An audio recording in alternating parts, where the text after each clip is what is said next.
दोस्तों मैं आज राम भाई के साथ आया हूँ और हम रुके हैं राम भाई की का ट्रैवल का काम है और ट्री हाउस भिवाड़ी में ये एक रिजॉर्ट है बहुत बढ़िया। और देखिए अभी हम बहुत टेस्टी सा मानना पड़ेगा, इनका जो ब्रेकफास्ट है बहुत टेस्टी है। मतलब मुझे लगा था, मैं रिजॉर्ट में नॉर्मली जाता रहता हूँ, नॉर्मली कई लोग क्या करते हैं खाने में थोड़ा सा वो, लेकिन इनका मुझे अभी हम पहुँचे ही हैं तो आते ही हमने ब्रेकफास्ट किया।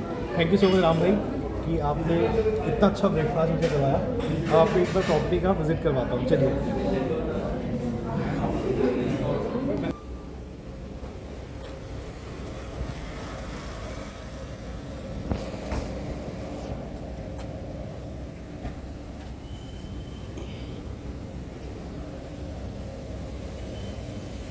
तो दोस्तों आज मैं आया हूँ ट्री